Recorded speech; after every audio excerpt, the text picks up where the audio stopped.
Hey y'all, James here before the show starts to tell you about 2023's MLM Pod Patreon Pledge Drive, taking place live at twitch.tv/Mostly Speakin' Sentai on April 15th, starting at 9 a.m. What is it, you wonder? Well, in an attempt to get you to subscribe to patreon.com/MLM Pod, where you can listen to our premium content like This Existed, Engaged with Nicolas Cage, Mostly Speakin' Sentai After Dark, and so much more, I'll be streaming live until we get to 40 patrons or I pass out.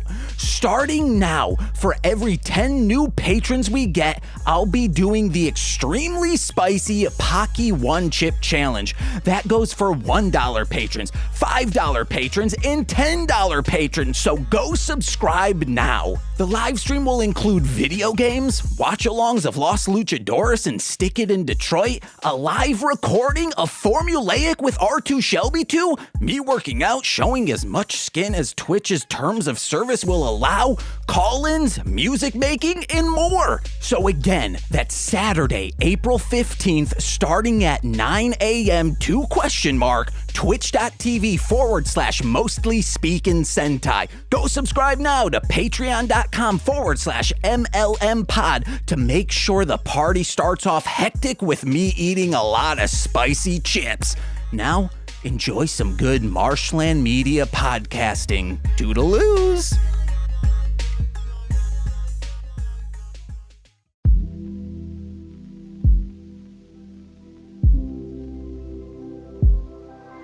It's a blueprint, a rubric, a guiding light to meet deadlines. It's formulaic to toward us these chords, so give us more of the norm. Come along, it's formulaic.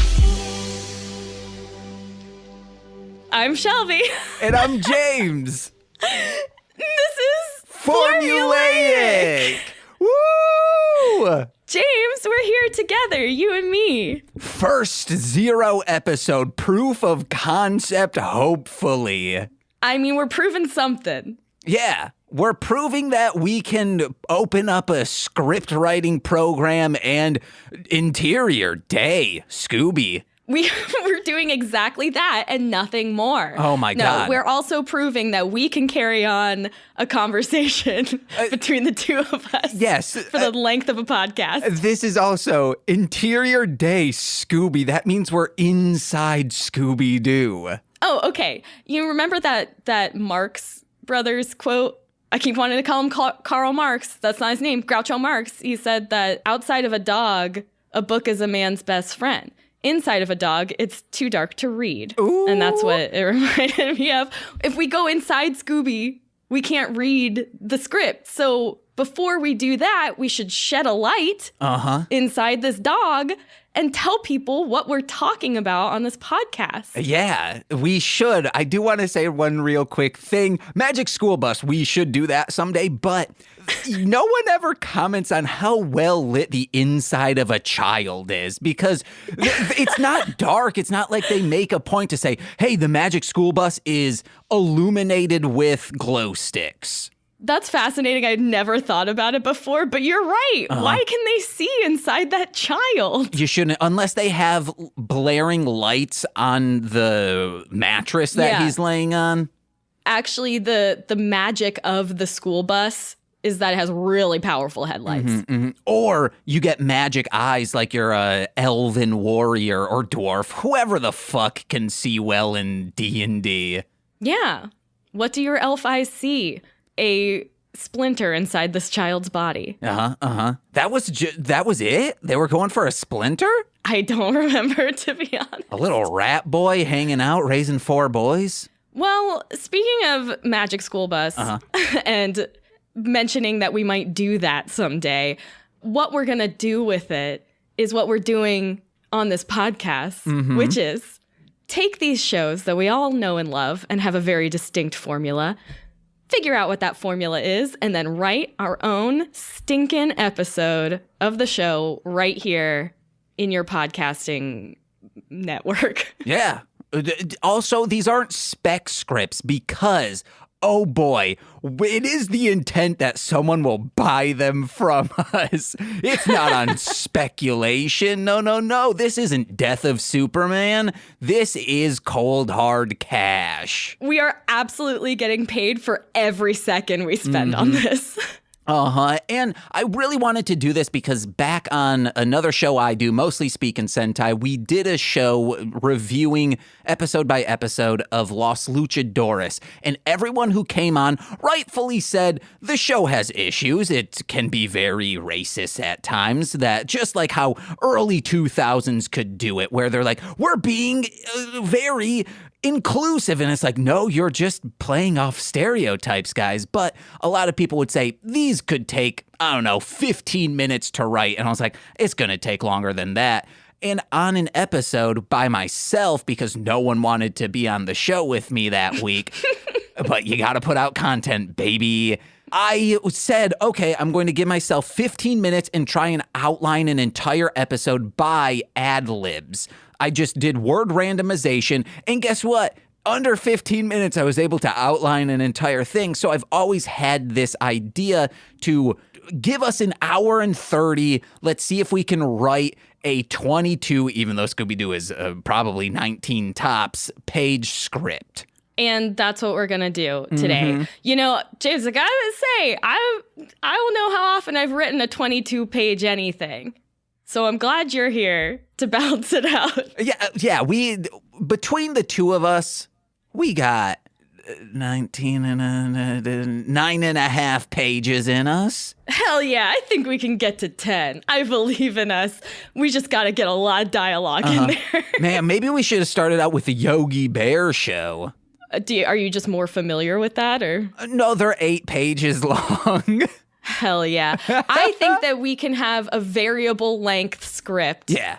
Yeah. I don't think we should lock ourselves into our own formula because people are out there. They're writing scripts. They're following Save the Cat to a T. Guess what? Everything's boring. We don't want to see it. This is us. This is our podcast. We're following a formula, but we're doing it in a creative way because we're creative people. We're also a little bit crazy. Yeah, absolutely. Also, we could write the shot lingers for 10 seconds because, a lot of old Scooby-Doo did that. That's true. We can build that in there. It's like when you're doing a college essay and you change all of the period font size to 14. Whoa. But leave the rest 12 so that it looks a little longer. I just did a bunch of adjectives to make sure it made it longer.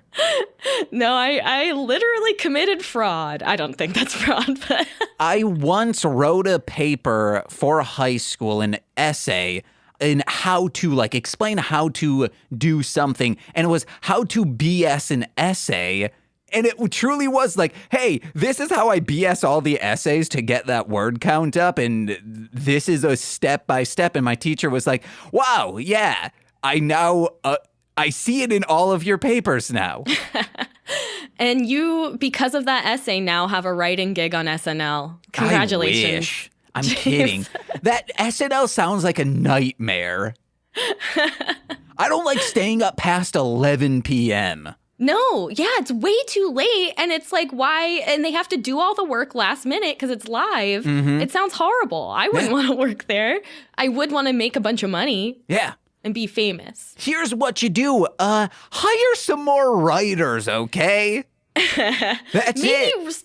Maybe some writers who are also podcasters. Ooh. And understand how to find the formula of a show and then copy it in a big, goofy way. Yeah. So let's begin with Scooby-Doo. Scooby-Doo. Scooby-Ooby-Ooh, where are you? Yes, so we are discussing the series that premiered on September 13th, 1969, the Summer of Love. What's your experience with this first iteration of Scooby-Doo? Watching back on this, because I have Boomerang, so I watch back on all of these shows, I realized that this wasn't the show that I watched so much of. It really was the scrappy stuff, and now understanding programming for television, especially children's programming, Cartoon Network just played the shit out of the new Scooby-Doo movies because they were an hour-long segments. So you were getting the meets Batman, the meets Harlem Globetrotters, which there are 3 episodes where they meet the Harlem Globetrotters. It's insane. But this one, it's beautifully drawn. The backgrounds. Yeah. I could go on forever about Hanna-Barbera, how they worked around making animation, but we don't have time for that. Why don't we have time for that? Okay, well, if I don't know the exact quotes, but let's say a normal 22-minute long show would take, let's say, 50,000 frames of animation. I don't know if that's the right one, but Hanna-Barbera, by using their, I forget the exact name that they gave it, but it was like eased animation, they were able to cut down to about like 25,000 frames because they would, if you look at all Hanna-Barbera characters, they all have like a defined collar, like an ascot. Yogi Bear literally is a bear with a dickie and a tie on. And that's because if someone was running, they could keep the head stationary and not have to do that, and then just loop the animation of the bear running. And if the bear needed to talk, hey, we have the bear running. It doesn't need to be a completely different animation every single time. It is the bear running. We can always loop that. We have that animation for any time he runs, and then so on and so forth. If you look at Scooby-Doo, where are you? And also, let me jump in here, just add a little extra flavor. All of the Hanna-Barbera characters with collars have that disease that the lady with the green scarf had, where if you take it off, your head falls off. Oh, yeah, baby. They also have that dick nose from like movie 34 or something, 43. I think that was that. Maybe? Or am I thinking of the pig nose? No, I don't know. I'm thinking Hugh Jackman had a scarf on because he had a bald chin.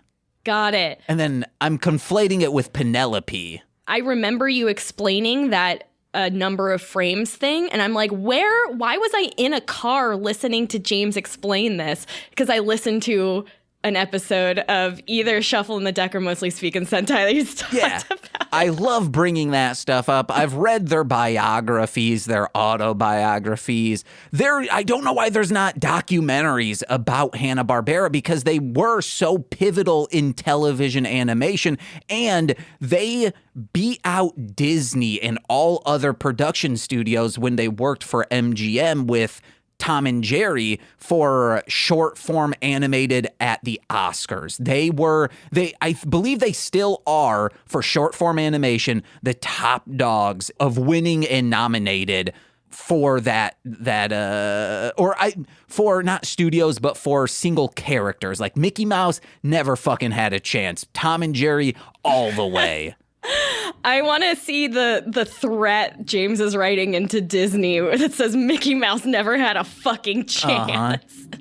They open their mail and they just have postcards upon postcards from somewhere in the Midwest sending these. Barbera has in his book, he's like, I focused on characters. Characters can carry a show. They need to be well defined in order for people to keep coming back. That's why Scooby-Doo has been around since the 60s. And then he said, but when you look at Disney, Goofy, a character. Donald Duck can hold a show. Mickey Mouse is trash. Like, he can't do, Absolutely. he's a logo for the company. Nothing else, nothing more. I love that take. And obviously we're going to be in for a lot of Hanna-Barbera dick sucking in this show. Oh, yeah. If you look in my room, there are little shrines in different areas to Hanna-Barbera. I love them. They're fucking great. Ooh, baby, let's get into this formula. Wait, I don't get to talk about me and Scooby-Doo? Yeah, go for it. Thank you, James. I said we didn't have time to discuss the frames per second. Why wouldn't we have time? We've literally been recording for like 15 minutes and we're already farther along than you have ever been in a podcast at this point. But the goal is to write the script. We're not to that yet. We'll be fine. Okay. So me and Scooby-Doo, this show, when I went back to watch it for this podcast, I realized that this was such a comfort show to me. It is, like you said, beautifully drawn. The formula makes it so relaxing to watch. I was like dozing off watching it, and I felt like I was a child. I watched Scooby-Doo all the time, including this was on a lot for me. I don't know why. I watched the newer ones also, but I watched it so much that when I was having nightmares every night, my parents threatened to take away Scooby-Doo from me because they thought it was causing my nightmares. And I was like, no, I'll stop complaining about nightmares. I will not stop watching Scooby-Doo. I'll still have the nightmares. You just won't know I'm having them. Exactly. I was willing to put up with it for my guy Scoob. Mm-hmm. And that brings us to the formula. Yes. As we were saying, this was the CBS's Saturday morning cartoon block, Scooby-Doo, Where Are You? It was produced by Hanna-Barbera and created by Joe Ruby and Ken Spears, two people that you really don't hear about. When you think of Scooby-Doo, you think Hanna-Barbera, but Joe Ruby and Ken Spears, baby. It follows a team of mystery-solving teens known as Shaggy, Velma, Daphne, and Fred with their best friend, a talking dog, Scooby-Doo. What a description. And I'm wondering if there are people out there who are going to hear this and not know what Scooby-Doo is before. Well, okay, very quick tangent. Nicole and I handed out candy for the first time in Chicago this previous year, and I wanted to be known as a legend. So I had a lot of king-size candy bars, and I gave them out to like teens or like tweens who would come around, and I'd be like, there you go. To the point where later on, some kids came and they said, hey, we hear you're giving out king-size candy bars. I was like, no, we don't, sorry. And then they walked away. I was like, Nicole, it worked. But I had a bag of Butterfingers, and I said, if any child is wearing a Hanna-Barbera related costume, I will give them this entire bag. And wouldn't you believe it? An entire family of 5 dressed up as the entire Mystery Inc. gang came out. And I said, holy crap. Hey, I said if anyone was dressed up as Hanna-Barbera, I would give that to you. There you go. And one of the like small children was like, what's a Hanna-Barbera? And I was like, okay, yeah, maybe there might be someone coming around who has never seen Scooby-Doo. Or they just don't care about the names of the creators, you know? Can you tell me who writes Bluey or Daniel Tiger? Oh, Bluey is probably, it's an Australian bloke, of course. Yeah. So I don't know, Claudia Doherty? It's definitely Claudia Doherty. Known for the creator of Bluey. Her book, 100 Facts About Pandas. I don't know about her book. It's very funny. Certain it has a lot of panda facts in it. It's fake facts. It's a parody book, and a lot of the Amazon reviews are, my kid bought this for a book report. A waste of money. He got an F. That's hilarious. I hope that's real. I hope it's a real thing that happened. It is. It is. Do you want to discuss this formula of Scooby-Doo? I do. So you have you kind of have a more detailed formula laid out, and I kind of have consolidated them into kind of main points. So why don't you give me the first one, and I'll tell you my matching point. Okay, first, the gang is traveling to a location, event, activity, etc., but is interrupted by what we'll eventually find out to be the villain's activity, or in later episodes, they hit a rock and somehow that dislodged a cord in the mystery van. This is the step that I call the goof. So they're doing something. There's some kind of goof going on. Sometimes they're traveling and it's a goof. Shaggy's reading the map upside down. Mm-hmm. Or maybe Shaggy and Scooby went to get pizza and they're on their way back from pizza and they goof into something. They're traveling around. They see a knight in a truck, a suit of armor, and they're like, oh, we're goofing. Or they're just on a night beach hands deep, forearms deep into the sand. And you're like, what the fuck is Shaggy doing? And then it's like, oh, we're digging for clams. Okay, I guess that's something you would do right now. But it's weird that there are so many scenes where they're just, we need to incorporate this. They're just at the beach, dead of night. You don't go night beaching? Oh, there is a Howard Kramer song advising against that. Yeah, I'm from Florida, so I did a lot of night beaching. We're peninsula pals because I'm from Michigan. Yes. And I'm from right on Lake Michigan, so my friends would night beach a lot. I was like, nah, I only go to the beach when it's almost storming, so there's huge waves that I can just slam into. So Michigan is like the little mitten of the United States, and Florida is like the little peen. Oh, no, it's a big old deedle.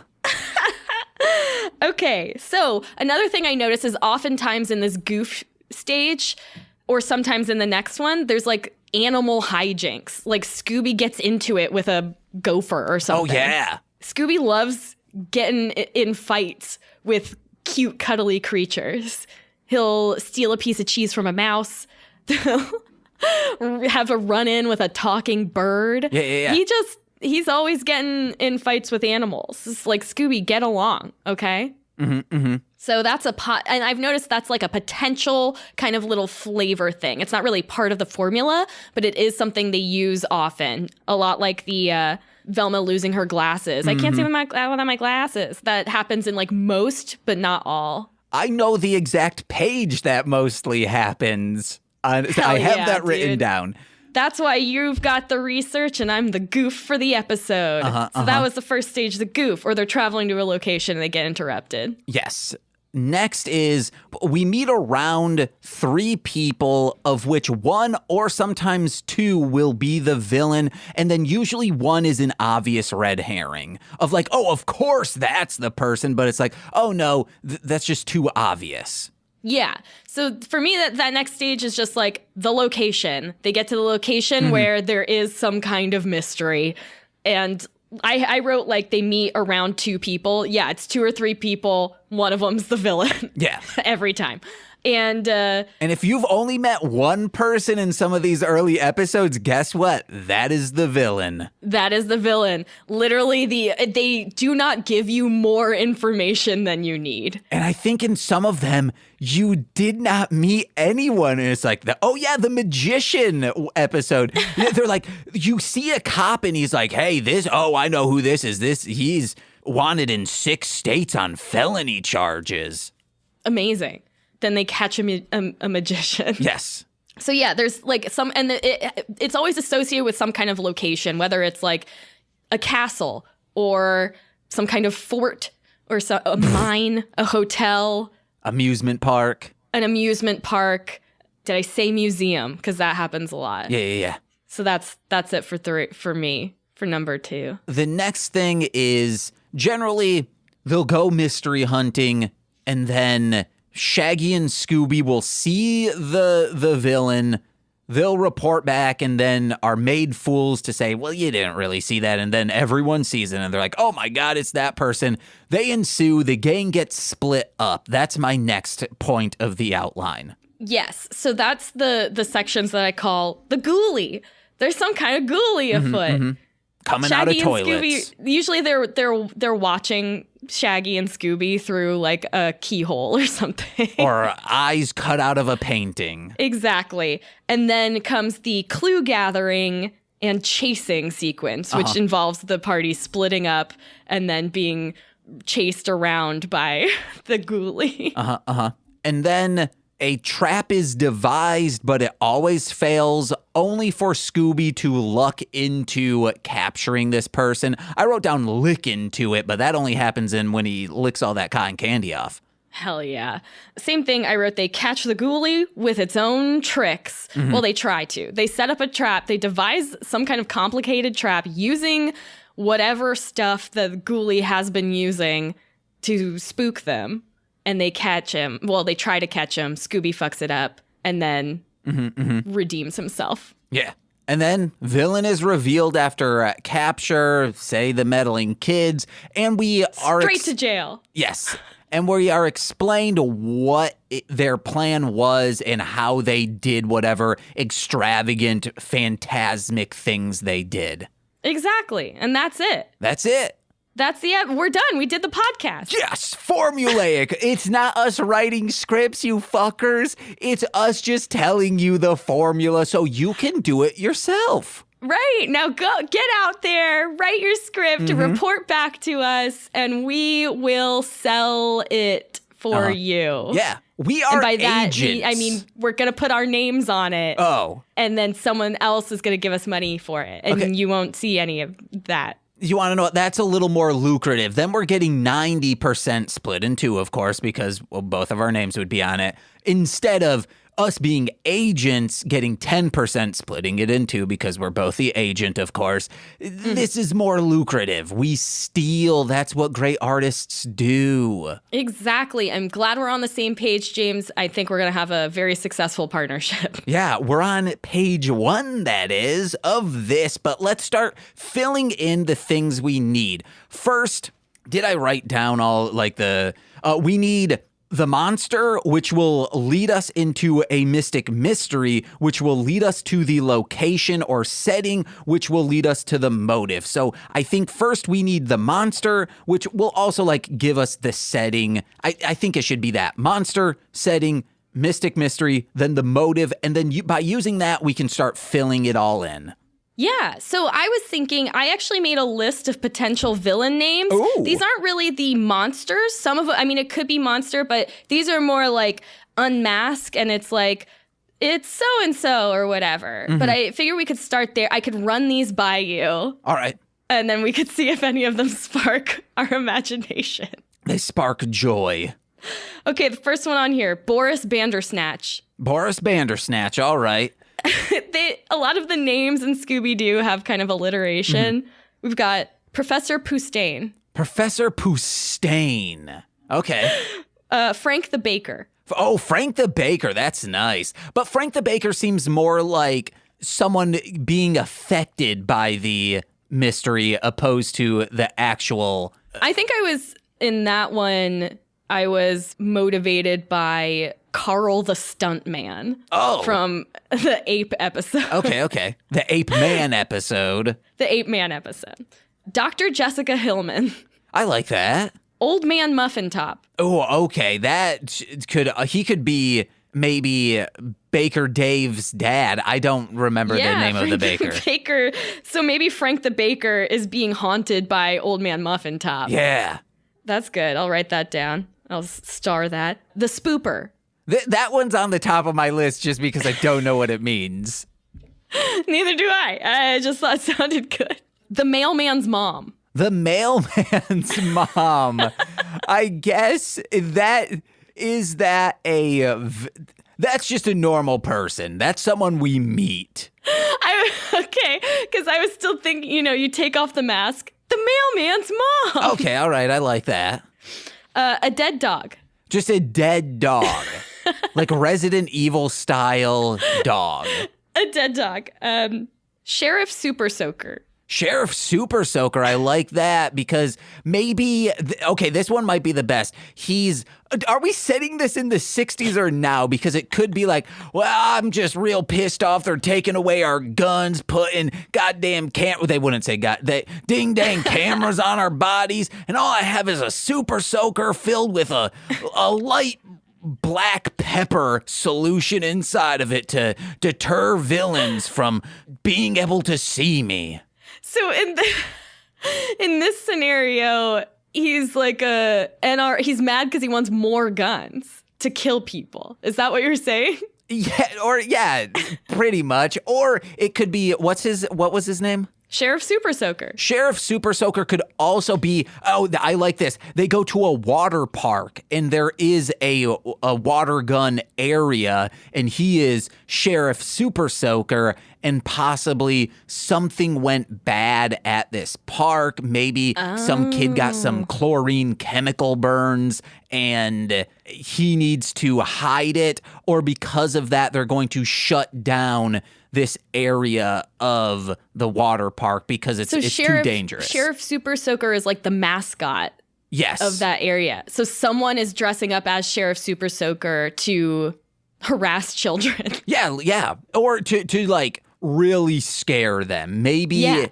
it's, I don't know, like it's, instead of water, it's like ectoplasmic goop that makes kids, what would make, I guess like kids get diarrhea. That's why you wouldn't want to be in a pool. I think maybe if there's a scary man shooting them with a water gun, kids will run away. Like, I don't think they have to get diarrhea, James. It's just like, hey, how's he making us get diarrhea? Well, he's inside the Super Soaker is just romaine lettuce. Okay, let me finish my list. Okay. I only got 2 more, okay? Dan.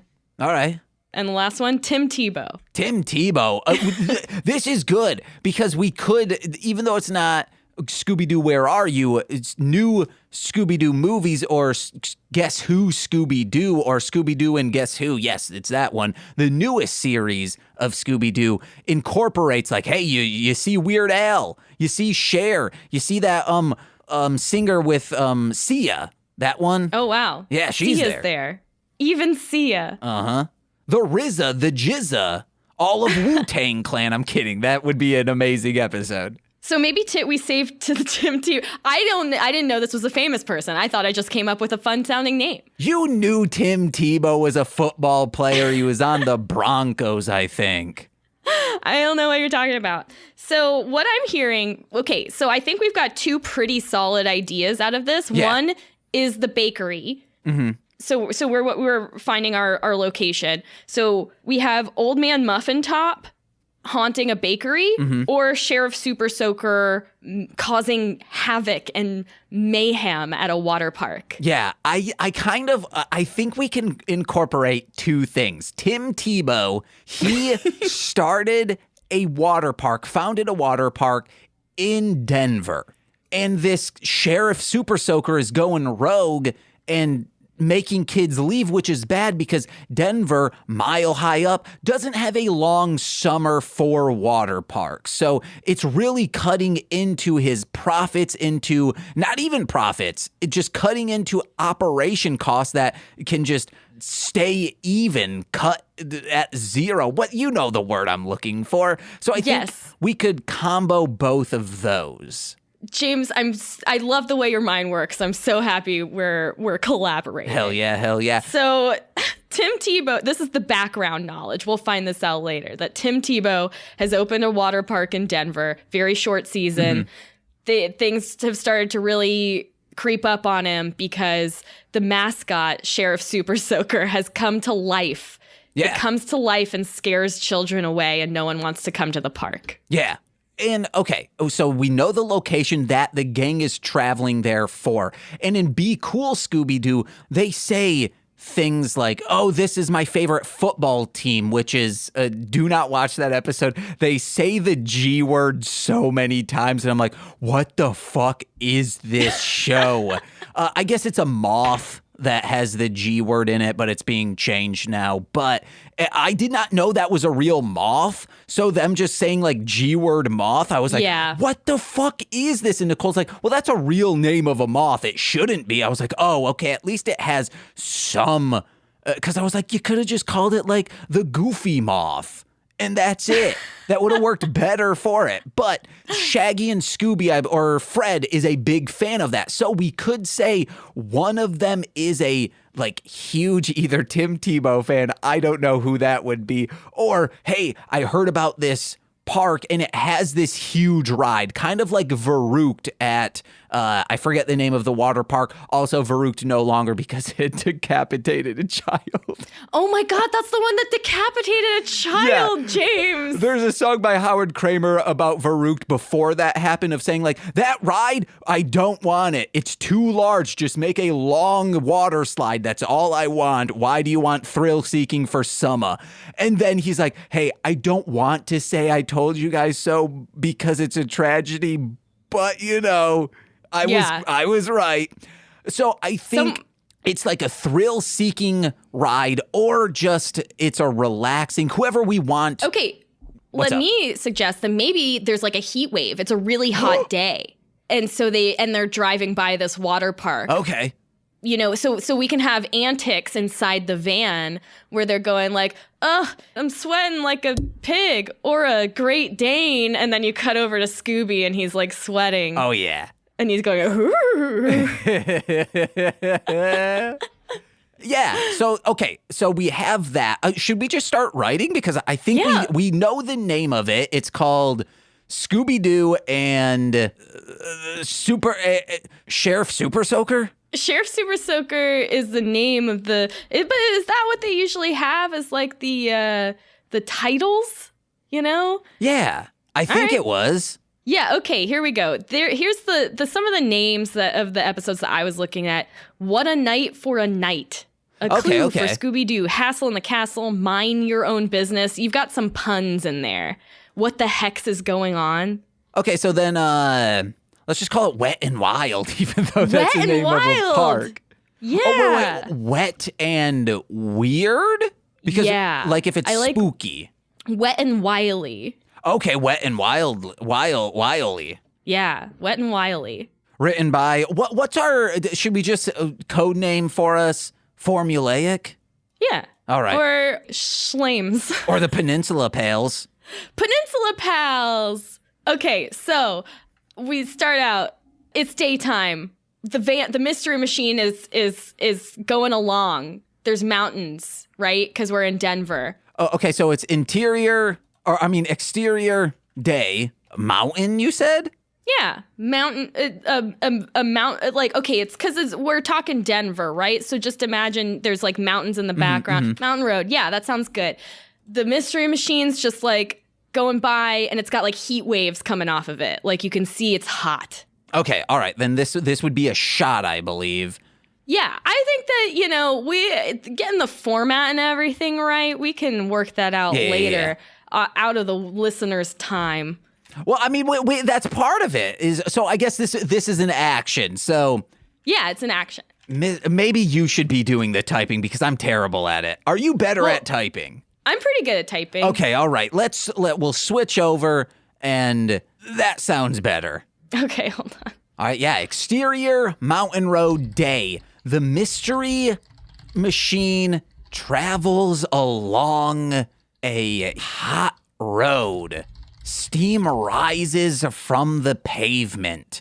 Oh, you want to know what we should do? We'll do like a mirage bit where that's a great idea. Scooby and Shaggy think they see some fancy restaurant or just like a mountain of hamburgers, but as they pass it, it's just I want to say a mountain of skulls, but no, that's too dark for this. It's just I think, this is good. It's a groundhog or a gopher hole, like really build up, and the gopher is going like as they pass by, and then Shaggy and Scooby's like, oh, bother. Scooby, Shaggy, and the gang are sweating inside the van. Oh, yeah, and then we'll get your, Fred adjusts his ascot. I like that. Everyone looks really uncomfortable. Except Daphne. She holds sweat well. Don't put that in. Daphne, who holds sweat? Okay. Yeah, keep that in. Well, I'm keeping every goofy thing, James. All right, okay. We're trying to be funny. We're not just trying to be good professional podcasters. We're being funny guys. Okay, and then character... Should Fred say this or Daphne? The line where you were like, Fred. Oh man, we're sweating like pigs here. Or people say sweating like a dog. And then, then it should say, Velma should say, we're not sweating that much. And then they look back and then Scooby's just like it's a water park back there. Perfect. Okay. I'm just going to fudge this for now because I don't think that... it sure is hot out, Shaggy. Yeah, I'm sweating like a dog. I think it shouldn't be Shaggy though. It should be someone in the front seat, which is Fred, Velma, and Daphne. Well, but Daphne looks perfect. She holds sweat well. Yeah. So maybe Daphne will say, wow, it sure is hot out. Okay. Fred will say, yeah, I'm sweating like a dog even. And Velma will say, we're not sweating that much. Cut 2. Scooby is absolutely drenched in sweat. Ooh. It's coming off of him in buckets, baby.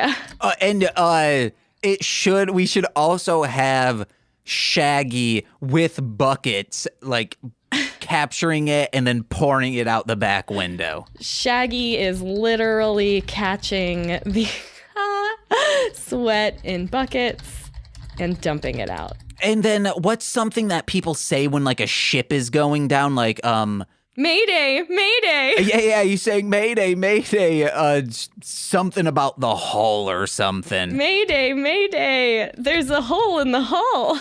Like, we've breached water, Scoob. Like, we're taking on too much water, Scoob. We should also say, like, dogs don't sweat. Like, we forgot that. Like, maybe we're thinking of too many jokes, but there should be a callback of, like Velma, or no, Daphne should say, like, wait, I thought dogs don't sweat. And then maybe this is a callback to the Mystery, what is it? Mystery Incorporated fans. Shaggy says, they do when they drink as much hot dog water as Scoob. And then, like, maybe he has a water bottle that just says hot, like, premium hot dog water on it. Okay, so that would be a little treat for fans. Yes, that's fan service for you right there. Wait, I thought dogs didn't sweat. Okay, and then we've got Shaggy saying, they do when they down as much hot dog water as Scoob does. And then it flashes to him like Schweppes premium hot dog or Oscar Mayer's premium hot dog water. Scooby is sitting there with a huge jug of premium hot dog water, just downing it like the champ he is. Hell yeah. And then he takes it off and he goes, Oscar Mayer, because that's Kellogg is out, guys. Oscar Mayer is in for supporting and sponsoring Hanna-Barbera television shows. Thank you, Oscar Mayer. We are forever in your debt. Yeah, for real. Okay, so then do we want a little Mirage bit? Yeah. Okay, so maybe Shaggy should just say like, "Oh, Scoob, I sure am hot." Like it's cut to like a few minutes have passed. Clearly, we see the outside. Yeah, cut to the outside of it. It's driving along. Then we go back in to reestablish like, hey, this is a little bit in the future. There's no longer just buckets of sweat in there. So maybe they're like entering the town. Okay, yeah.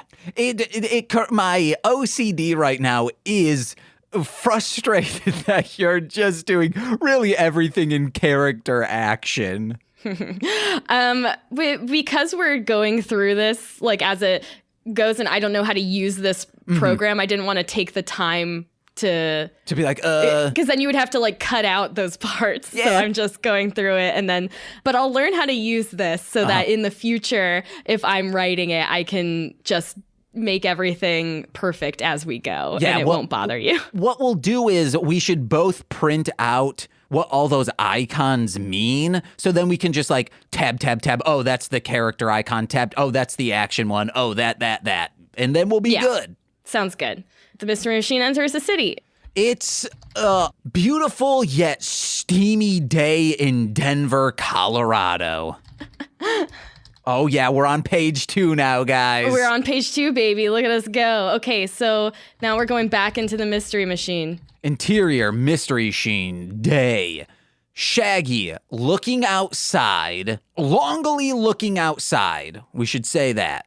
Shaggy looks longly outside. Longly. What does he say? Oh, Scoob, what I wouldn't give for, I guess it shouldn't be a hamburgers because hamburgers are hot. He said, boy, what I wouldn't give for a mountain of pudding right now. And then he says, or a gazpacho. Oh, okay. I like that. But it has to be some kind of weird flavor, maybe like strawberry anchovy or something. Yeah, strawberry anchovy with an olive on top. With an olive. Okay. Oh, Scoob, what I wouldn't give for a strawberry anchovy gazpacho with an olive on top. And then Scooby goes, yeah. Yeah. Oh, and then he says, yeah, olive on top. Yeah, because he does that bullshit in the older episodes. Okay. And then And then Shaggy's looking outside and he says, wait a second, Scoob, I see it right now. And then they both look outside and then it's a mirage effect. And they're like, whoa, it's just this mountain. It looks delicious. And then zoom out and then it like unmirages and then it's just a groundhog hill and the groundhog's going. Perfect. Yeah. So the groundhog, they're getting mad at so the groundhog's just mad because they're looking at it. Yeah. Okay, got it. Out the window, we see a large bowl of red soup. It looks chilly.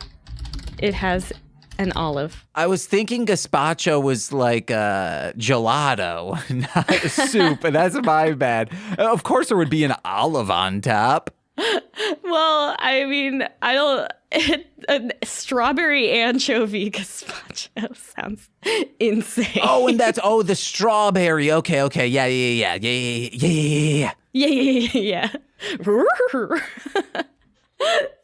I love Scooby. Okay. Then we see Scooby and Shaggy look at each other, blink, rub their eyes, look again, blink, and then wipe their face off because I saw them fucking do that in an episode. It's like Scooby doesn't need to be looking at this and holding on his weird actions for such a long time.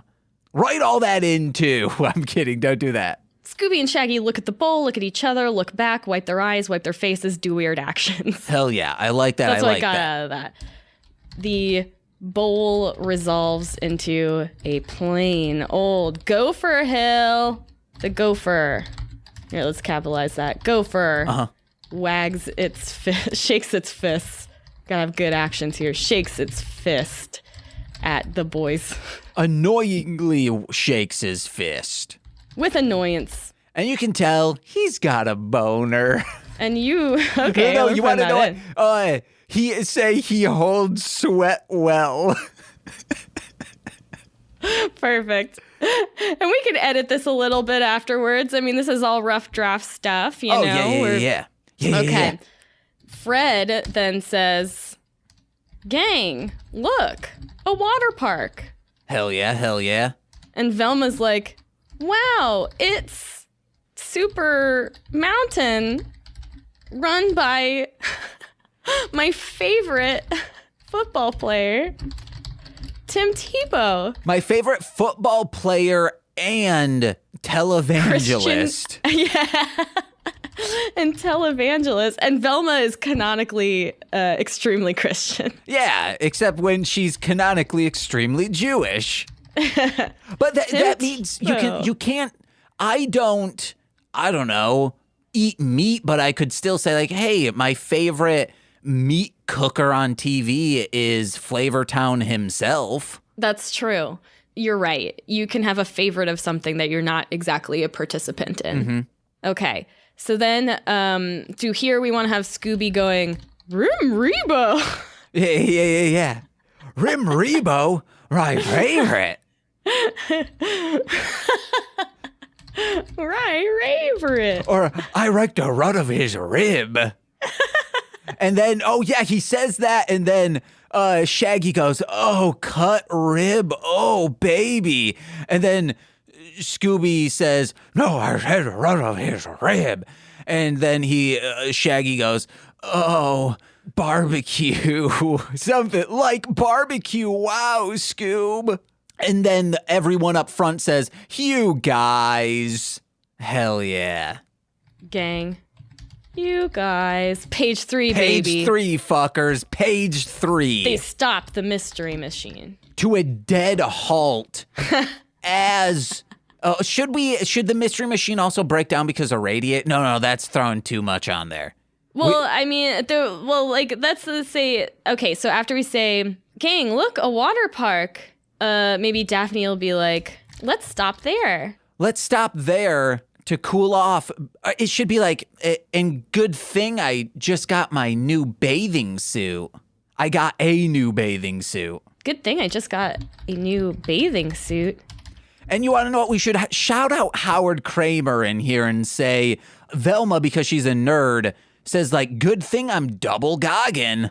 Throw something in for my friend, okay? Maybe that isn't the place for it to go, just because we already have a flow there, you know? You want to know what? No. Howard Kramer, we will write into this script because you have to give your friends work. Howard Kramer will be working a concession stand that sells goggles by the double. So in case you lose one or a friend couldn't afford one, you are able to gift them because you do unto others as you would do unto you, and double gogging is the most gracious thing to do during the summer because it enhances someone else's summer. So do you think Howard Kramer is the villain?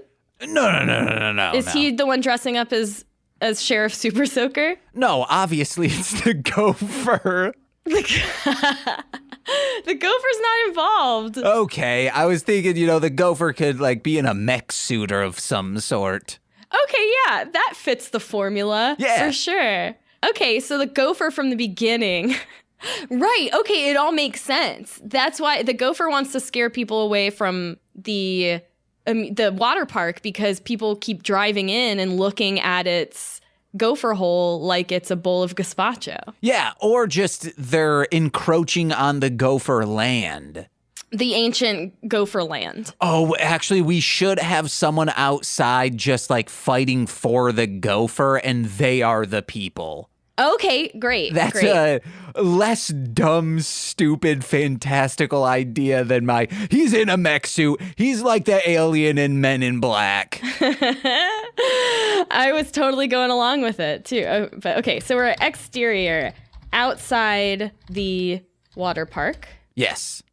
A single protester stands outside the park holding a sign that says, "Go far for gophers." Yeah. And then the other side of it says, water park equals water farts. Water park equals water farts. Yeah, that makes a lot of sense. Yeah. Protester. Are we going to give the protester a name? Yeah, the protester's name, it's got to be like Gopher or like some like hippie ass name. How about like Melanie Molehill or something? Like, oh, yeah. Like it's slightly the same. Okay, let's see. What does she look like? She is middle-aged. Yeah. Brown hair, brunette, tall. Gotta give her some character. She's tall. Should she be...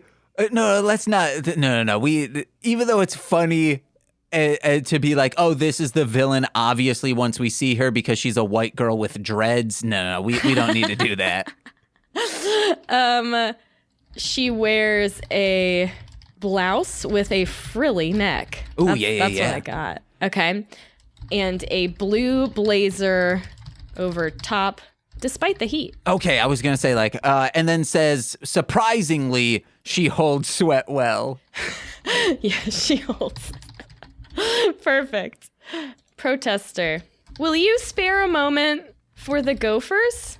And then Velma says, I'm trying to like, I'm thinking of like what I do in those situations. And when someone like locks eyes onto me, I say, yeah, what's up? I wish we knew like scientific facts right now. Hold on, I'll pull this up right now. Okay. I want to know gophers? the Latin name of gopher. Gopher. I'm putting this in our chat. Velma will say, oh, do you mean the Geomeata? The burrowing rodent? Yeah, say, oh, do you mean the burrowing rodent of the Geomeida species? And then what would be like a gopher nut? What would a fan of gophers? She says like, oh, are you a gopher nut? Let's just say gopher nut because that sounds real stupid.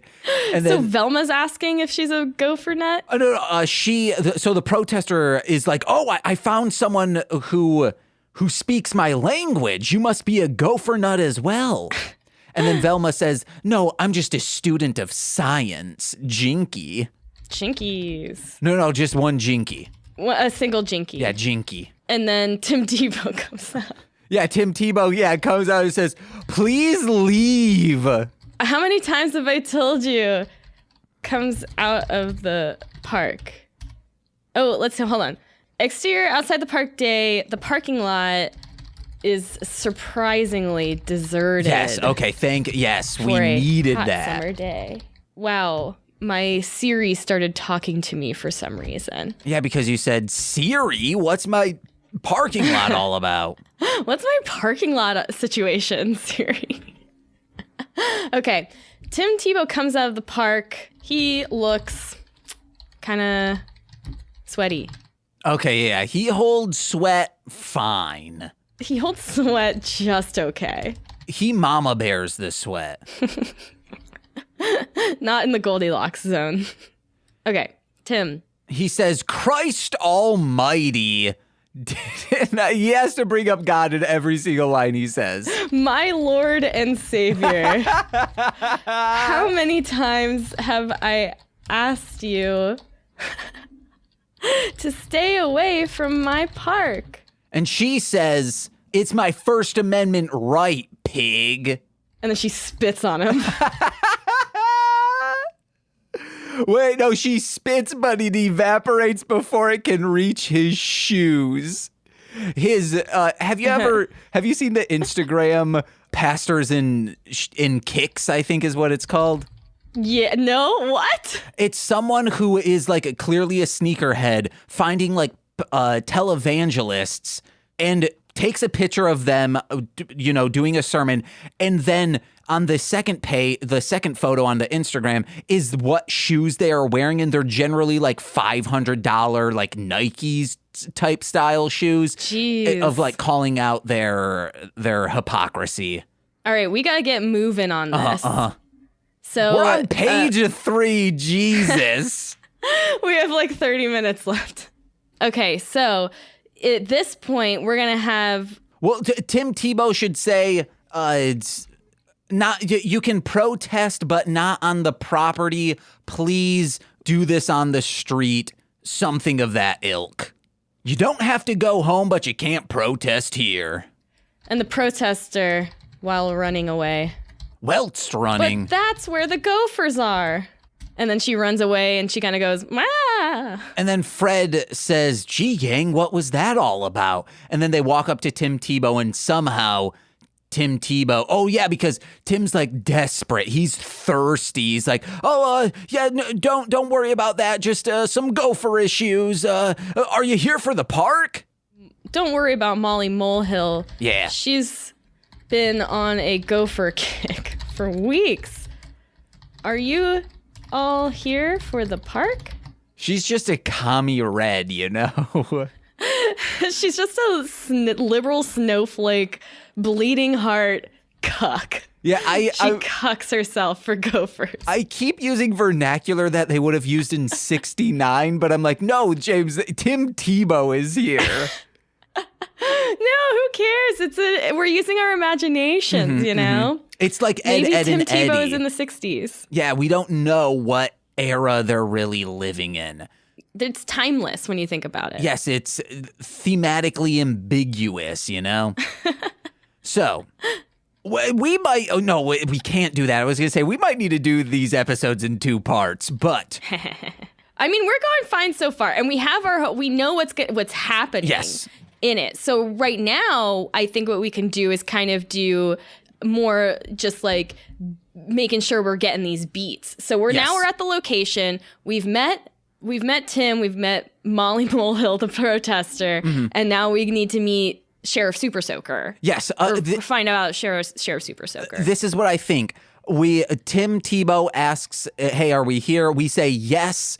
And ask, hey, why is it so deserted? And he's like, oh, no, you don't need to worry about that. Just come on in. We're doing a half off. And then when we go in, we meet at the goggle station, Howard Kramer, and he explains to us because like he's a slacker type dude, star of Austin Stories. Check it out on haveasumma.com/shop.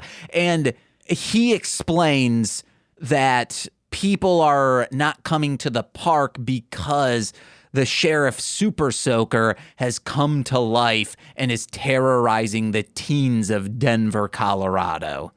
Perfect. The gang approaches the goggle stand. Cheer! Manned by one Howard Kramer. Hell yeah. A.K.A. Dragon Boy Suede. That's 3 words, but it's fine. There you go. A.K.A. Collaborator with Marshland Monster. A.K.A. a good guy. The first verse on Indica Inch. A.K.A. the Sultan of Summa.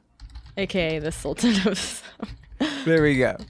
When we do the episode where we do a table read, this will all be read. Yeah, of course. Hell yeah. Howard, can I interest you in double gogs? Was that there? Yeah, double gog. Can I interest you in a pair of double gog? And then Velma says, because she's all smart, says, isn't it just a pair of goggles? And he holds up 2 pairs of goggles and he says, having a summer is great when you're having a fun time, but when you help a friend have a summer, that's even better. Man, you're so good at typing. Thank you. I took a class in 7th grade. Ooh. So then, okay, Shaggy and Scooby each take and apply, put on a pair of goggles. You want to know what? They both put on like 2 they don't understand. They put on 2 pairs of goggles each. One on each side of their heads. And Shaggy says, like, wow, Scoob, the world looks pretty weird with goggles on. And then Scooby says, Raggy, like we're underwater. And then Shaggy says, oh, shoot, Scooby, that's because your goggles are filling up with your hot dog water sweats. Oh, shoot. This is very good. Hell yeah. Take them off before you drown, bud. And then Shaggy removes that, like comically, like removes them and like snaps back. Oh, this is good. This is good. He snaps them back. Water floods out, but he falls backwards and then lands at the base of the Sheriff Super Soaker. And he's like, it's the sheriff. But he isn't active yet. Or should he be? No, I think maybe he just looks scary. Yeah, he looks scary. We get a jump scare to him, and as they're like, "Oh, okay, it's just a statue." Scooby knocks on it and goes, "Ree!" And as they walk away, the head of it turns. Sheriff Super Soaker, the water park's scary sheriff mascot. Yeah. This is good. It's so good. But guys, I think we should make a truncated episode. This should be like a 12-page. Oh yeah, no, we're going through this. We're gonna go through this real quick. Yeah. Like an 11-page, like when they did the new Scooby-Doo show or whatever it was called in the early 70s, where it had some like Dynama episodes, and it was they were shorter eps. I have to open my bedroom door real quick. Okay, go for it. I'll turn the camera away so you don't see my little underwear. Oh, damn. Oh, man. Shelby has been writing in my absence, just pounding. If we could get Howard to read this script, ooh, baby, it would be good. It would be great. Exterior, park. And maybe it's lazy pool. Okay, yeah. That's where Shaggy and Scooby are heading to the lazy pool with Daphne. But Velma and Fred, they want to go thrill-seeking, and they say, hey, we're going to go to there was this one called the Snake Pit at Michigan's Adventure. So I think they should say like, oh, we're going to go to the scary snake pit of death. And the other three are, well, Shaggy and Scooby are scared, but then Daphne's like, I'm just going to catch some rays in the lazy river. Okay. So now we have them split apart, and then, oh my God, this is some horror shit that okay. Well, in the lazy river, you think the scary stuff's going to happen in the snake pit, but no. In the lazy river, there is a lone inner tube walking, like floating down, and then descending from the center of the inner tube from the bottom, like emerges Sheriff Super Soaker. Perfect. Okay. So then here's what I'm thinking. We're getting this episode out. I think typing it while we're recording the podcast is maybe not ideal. Yeah. If you're cool with going back and dictating it. Yeah. Okay, hell yeah. Then I think... Because when we edit the episode, and then I can just write it from what we say on the episode. All right. And then maybe just like, do you want to still like put down like bullet points in the script? Yes. Okay, hell yeah. Then let's do that, guys. Daphne in lazy river. Well, no, I think, should Daphne be in the lazy... Yeah, Daphne is in the lazy river, but she's not going to notice anything because she's like got sunglasses on and at one of those tanning mirrors, you know, those things? Mm-hmm. And then Shaggy and Scooby are spitting water at each other because I'm positive I've seen them do that, unless this is another TV show that I've seen. This is why this is episode 0, guys. We're learning, okay? Emerges from the center. God, that is terrifying. For like, if it reminds me of that "Are You Afraid of the Dark" episode where there was a pool involved. Fuck, man, that's a scary episode. Wait, was that the one where there's an alien with no mouth? No. That's it's watch this episode and you will have nightmares type deal. It's disgusting looking. No, thank you. Okay. So then we've got, so maybe Sheriff Super Soaker kind of floats by them. Like the audience sees it, but they don't. Yeah. And where he just kind of gets swept away in the lazy river current. And maybe Fred and Velma, when they're on their way to the snake pit, they run into Tim Tebow again. Yeah. And they're like, hey, where is everyone? Or maybe they see him, he looks like frazzled or something. And Tim, our boy Tim, finally confides in them. And he finally confesses. He's like, things were going so well. Velman. Okay. Things were going so well, but then I lost control of Sheriff Super Soaker. He's no longer in the godly Lord's light above. Yeah. And then Fred and Velma are like, what could you possibly mean by that, Tim Tebow? And he says, I didn't believe it myself, but some kids came running to me saying that they were being terrorized by Sheriff Super Soaker. And when I checked on it, he had come to life and was scaring off children all on his own. And he says, I've heard of Christ's resurrection, but Sheriff Super Soakers?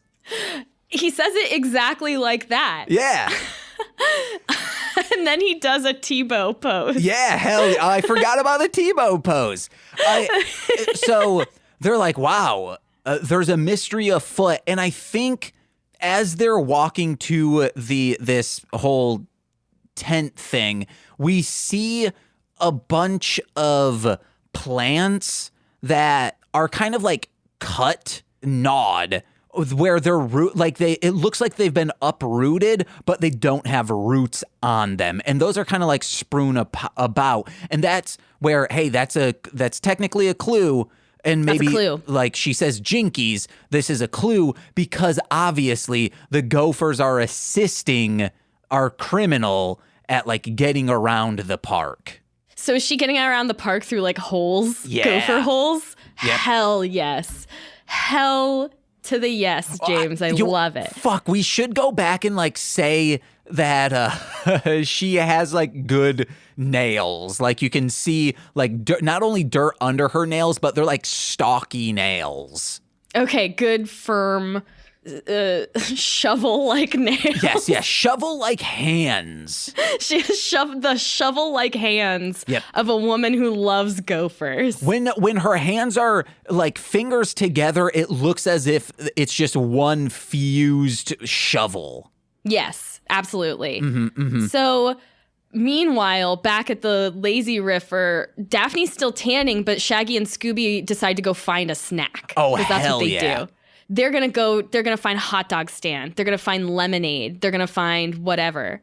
And Howard Kramer also works at the hot dog stand. And they ask him why, and he says, "Oh, I was fired from the goggle concessions because I was handing out free goggles." So everyone knows Howard Kramer notoriously would work a job and generally get fired within 8 hours to 7 days of getting that job before he worked in comedy. So this is a funny specific of his life. I love that this initial episode of this podcast is a tribute to your friend Howard Kramer. To someone I admire so much, Dragon Boy Suede, Howard Kramer. Watch his stand-up special over on Paramount Plus. He's not paying us, but if he does buy this script, then he will pay us. Hopefully. Okay, so next. We got Shaggy and Scooby go get food.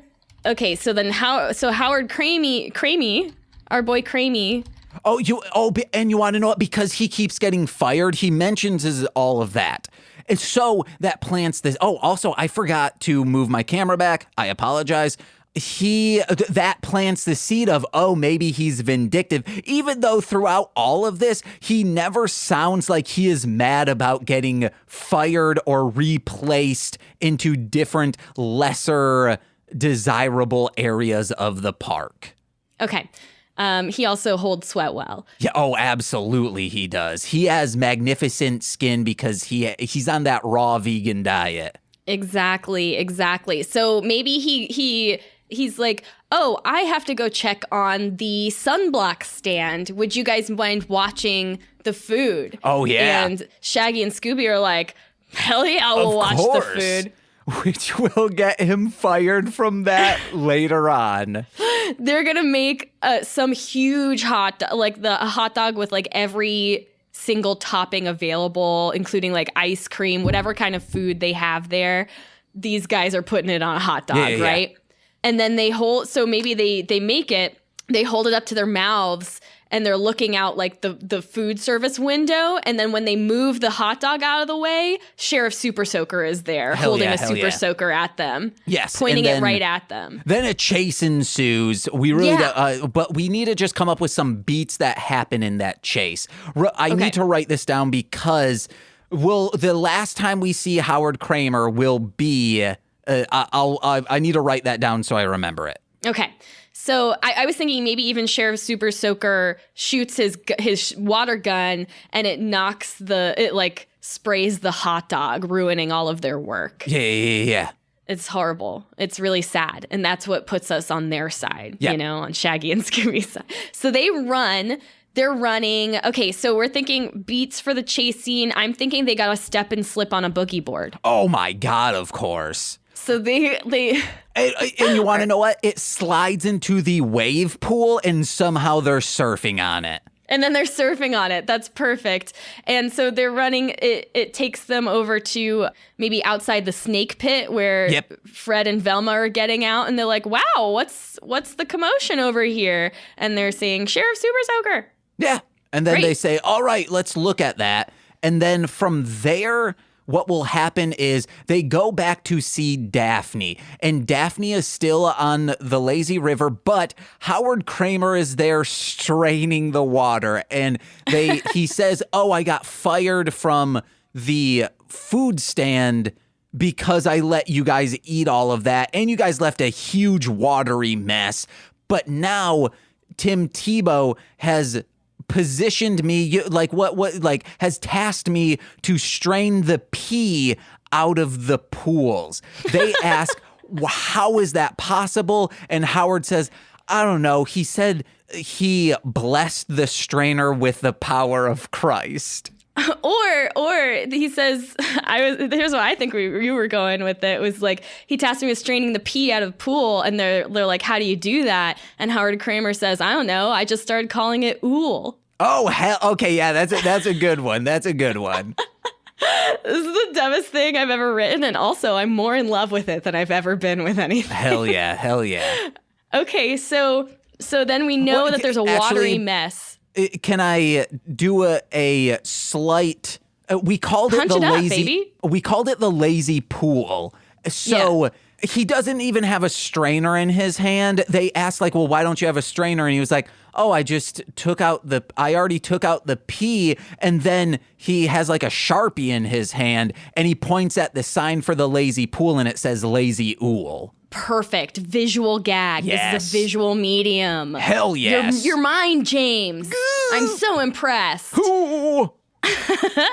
So that's another clue. The water in the super soaker could be a clue. Maybe the watery mess that they find, or they go back to the stand, or maybe they walk back to find Seraph Super Soaker and the statue's gone.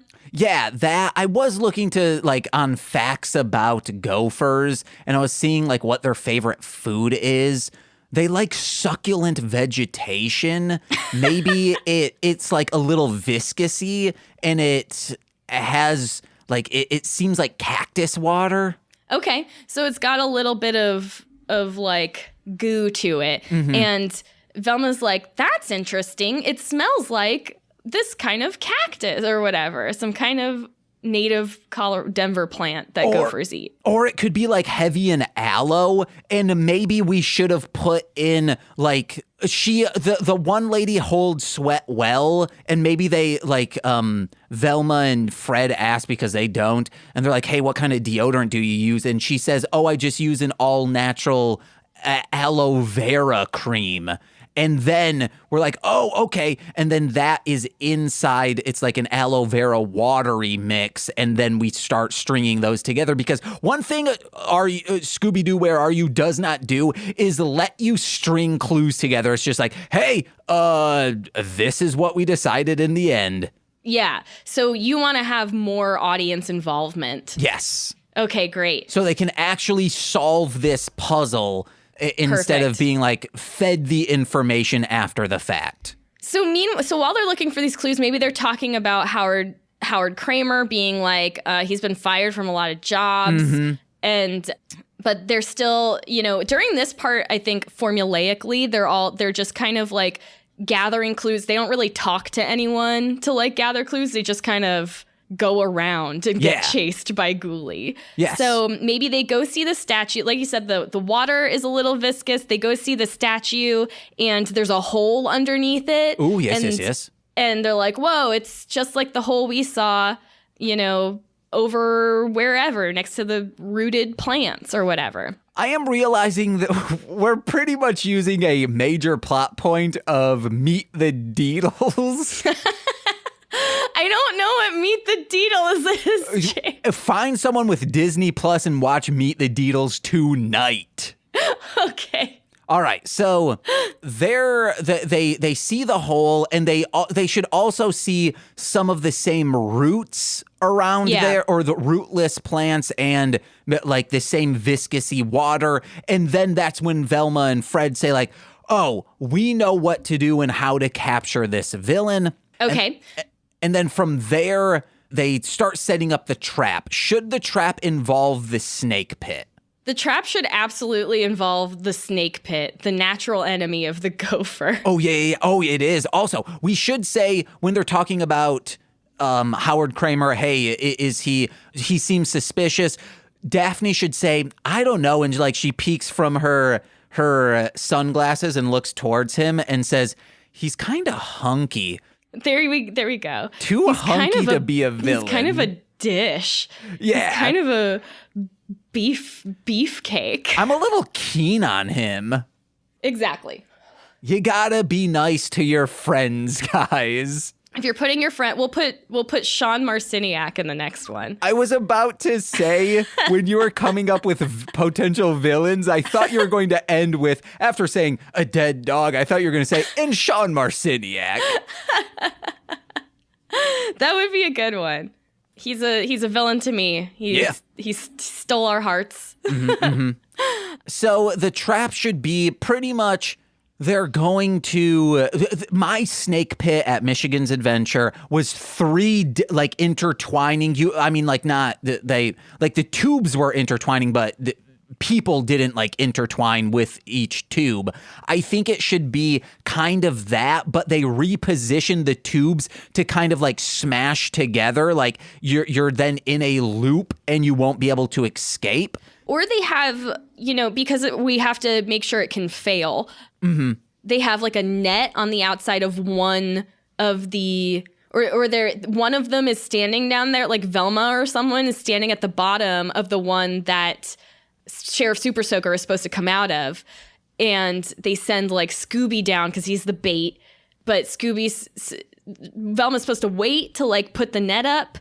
But then she loses her glasses and can't see without her glasses. I was thinking, because we could call back to another bit that we've kept doing, is Scooby needs to trap them inside the thing, but he doesn't hold sweat well, so he overflows the tubes, and then that and bursts. He goes, ruh-roh. Yes. And the tube bursts, so then it never makes it down to the net.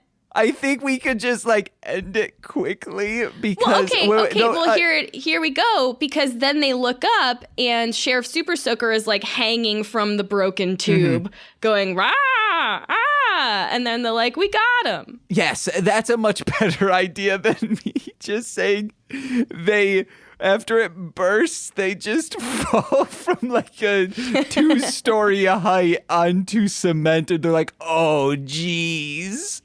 So then the firemen and police or something get Sheriff Super Soaker down, and then they go they unmask, or maybe while Sheriff Super Soaker is up there, its head gets knocked off. Yeah. While she's struggling, and they're like, oh, it's Molly Molehill. And she says, oh, and I would have gotten away with it, too, if it weren't for you and those meddling kids and that dragon boy Suede. Yeah, and then as the police take her away, Tim Tebow is like, I guess she was using the gopher holes to get around the park. And he also explains, why she was doing this, because the park, all of the traffic was disturbing the gopher research that she had going on. I'm kind of on her side now, though. And that there was a planned expansion that would have encroached into gopher territory and would have displaced their natural habitat. Exactly. We've got this. And she was using the aloe vera not only because it's a reusable thing, but it would make the floors extra slippy, which would cause children to have a slip fall and then go home, which would also increase the lawsuits against the park, effectively getting it out of business even sooner. Exactly. That works. And so I think for the end, Scooby has to have some kind of interaction with a gopher. Let's have the gopher have double goggles on, and then Howard Kramer just starts singing his song Double Goggles.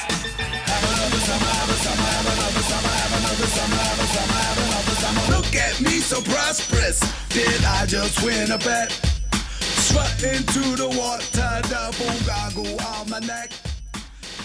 And that's how it ends. This is perfect. Okay, I love it. Okay, so we're going to have this written out. Hell yeah. And I really think we should schedule a reading of it. Man, this went well. Of course, where are we at? An hour 36? Yeah, and we were goofing for the first part of it. I think we did a good job. I think we've gotten some details hammered out as far as how this is going to run. Yeah. What else do we have to say? Because I think we just wrote, like we just dictated an entire episode of this thing. Also, I would say, let's save the project. I don't know if it auto saves. Maybe copy paste, whatnot. Yeah. What I'm going to do is I'm going to put it in a Google Doc. Hell yeah, brother.